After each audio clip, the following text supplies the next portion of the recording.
Happy Friday. I hope wherever you are that you and your loved ones are safe and well, that you're having a good week and a good day.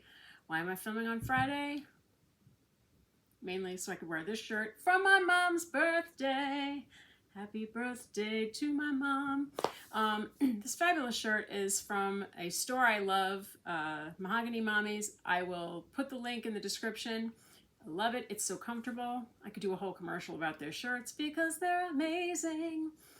But the week got crazy and I figured, you know what? I've been saving this shirt, saving this great opportunity to honor my mom because there are no words. I mean, there are many words and they're all like not even enough to describe what my mom means to me and to so many people, and to all the people that she's influenced and helped in her beautiful life. It's, I don't want to get a little emotional about it, but I've been saving this and I realized her birthday was on a Friday and I could film on a Friday.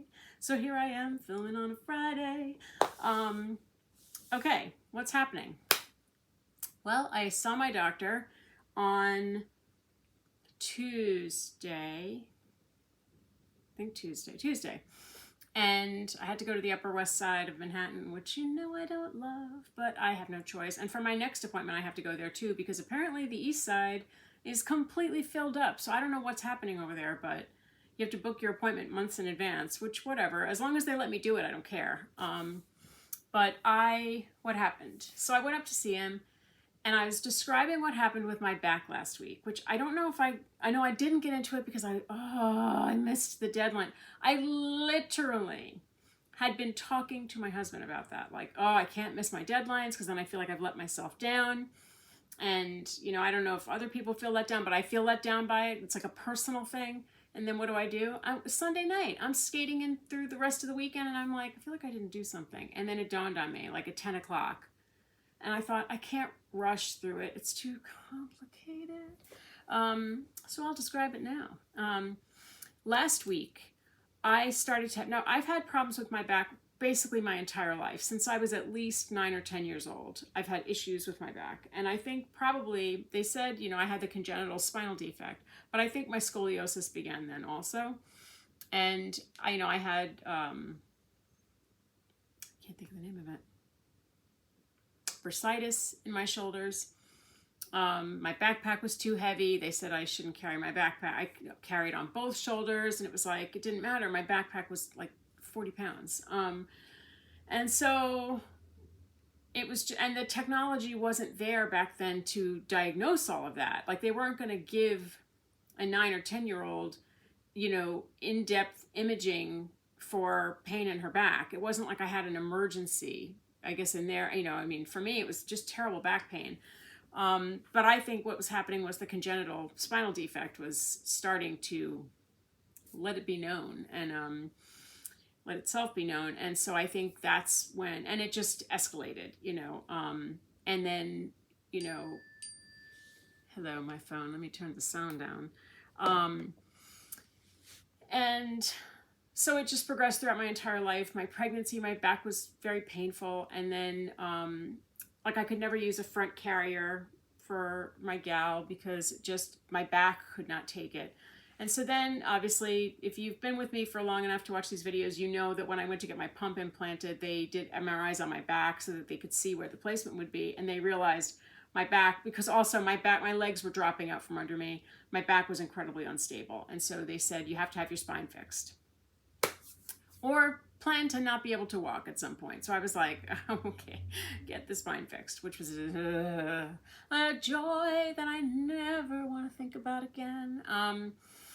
And so it's just been an issue. And so my back has, obviously, summing up in all of those words, my back has been a lifelong problem, is my bottom line. And so right side, obviously I carry my tote bag on my right side. I carry, because my right arm is my better arm, my stronger arm, so I naturally do that. My left arm feels like, even though I'm left-handed, it doesn't matter.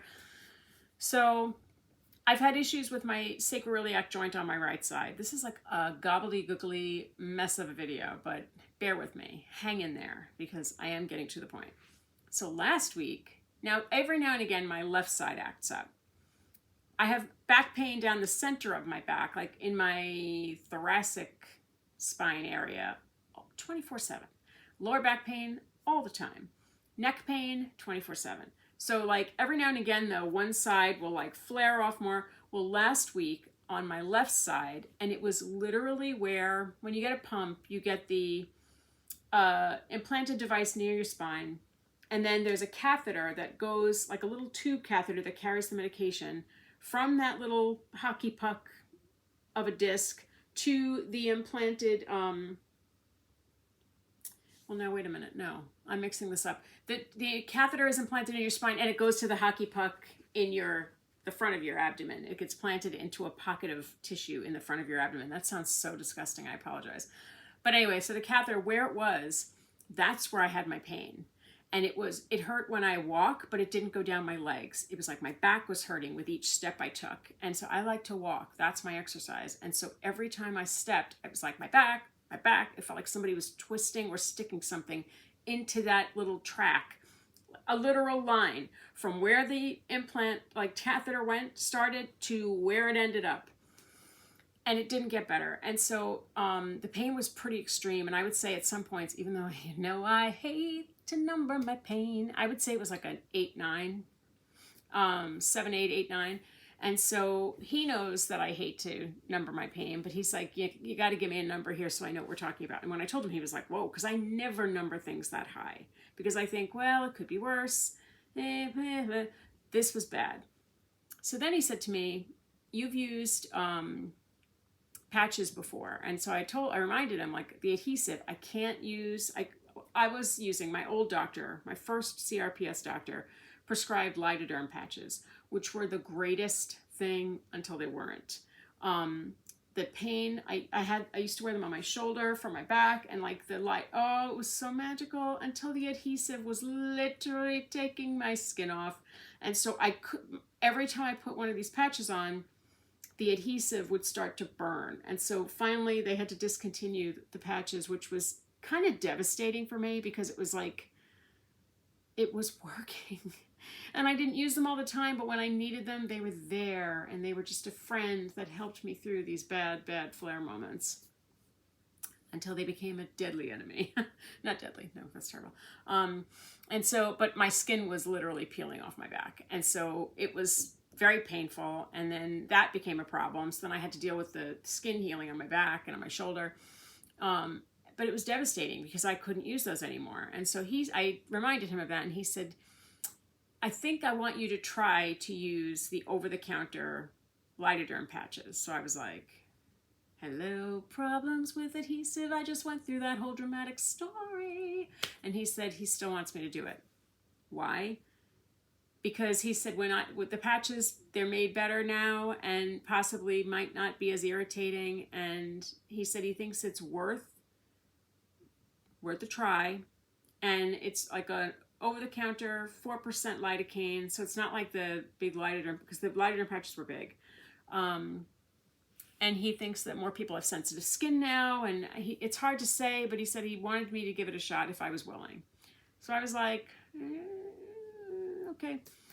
Because he said the next step is trigger point injections. But he thinks all of this is stemming from the sacroiliac joint on my left side. Now, I was kind of like, okay, so basically my entire pelvic bone is like teaming up with my back to make my life a living hell. And he was like, yes, basically, yes, it is.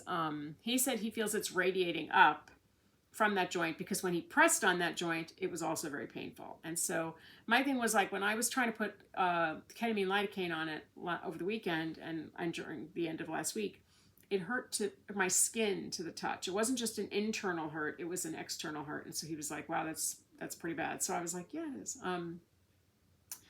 But he still wants me to try to use the patches. And I haven't yet because I'll be honest, until last night today, I wasn't running around while I was walking, but it wasn't quite as bad as it was last week. And I don't know what triggered it off last week. I have no idea, but this week was less painful. I would say, like right now, I would say my back is at a 5, 6, 6, 7. but I also hate numbering it because it's like, well, it's worse than I don't know. I don't like those numbers. But I got an over-the-counter 4% patch, which I will probably use tonight.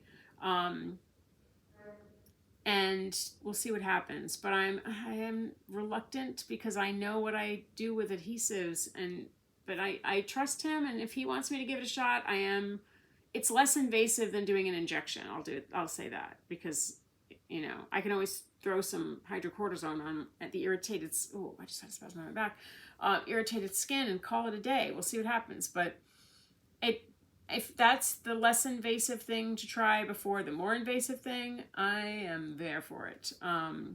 So that's what happened. It was a very bad back flare week.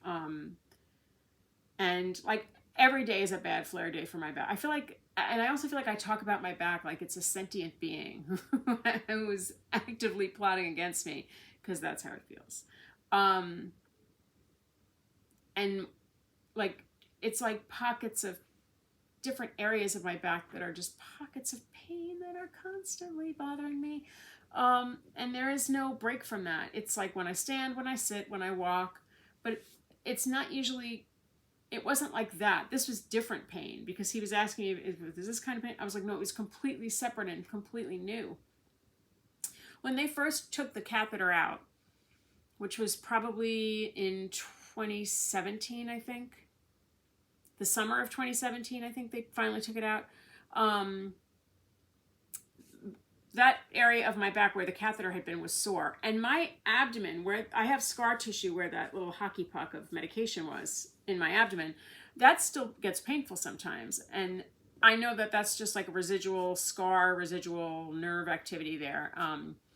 Or every now and again, the skin on the incision area will get very itchy, which is, it's just the nerves there. I don't get that. It's kind of stupid, but whatever. So I don't know if this little patch situation is going to help, but I am willing to do that before we jump to the invasive stuff of getting more injections, if they'll even approve more injections on my back. We'll see what happens, but hopefully it'll help. Hopefully it won't aggravate my skin. Let's raise your hand if you think that's a possibility. Not me. I'm pretty sure it's going to bug me, but we'll see. We'll see. I am willing to do the less invasive before the more invasive. And hopefully that'll be that. What else is happening? Something, but I can't think of what it is. Oh, I have to get my flu shot on Sunday. The bruise is still there. It doesn't hurt. But it's a friend of mine from childhood said that it looks like the Eye of Sauron from Lord of the Rings, which it did when I posted that picture. He said it looks like he should be hearing "I see you." Now, being a major Lord of the Rings fanatic, I'm here for it. I don't want to be there for the enemy, but I like it. I can accept that. But it's huge still, and I hope they can deal with it, because I realized I am not letting anybody vaccinate into my tattoo. That is not happening. I don't want anything to wreck it. I don't want it bruised. I don't want it jacked up or messed up. I am happy with my tattoo the way it is, and I'm going to not let anybody touch it. But I have to get the vaccine this weekend, because I have an event next weekend that I want to be as protected as possible for what I'm doing next weekend, which I will tell you at that time, because I don't want anything messing it up. I don't want to put anything out into the universe. I just want all good things for next weekend. But that's it. This has gone on way too long, but I'm going to let you go. And I hope that with everything that's happening in the world right now, without getting deeper than that, I hope that all of your loved ones are safe. And I know I have people that watch these videos from affected areas in the world, and I just want you to know you're all in my prayers. And I'm thinking about all of you, and I'm so grateful that you come here every week and listen to me ramble on. But anyway, I'm going to see my mom tonight, celebrate her birthday, and that will be lovely. And I hope that you have a low pain, no pain, low aggravation, no aggravation kind of a day, kind of a week, and kind of a weekend to come, because that's what we hope for. That's what we deserve. That is what I truly wish for each and every one of you. I hope you have a wonderful afternoon. And check out Mahogany Mommies, because their stuff is fabulous. And I will see you this weekend for the blog, next week for everything. Take care. Bye.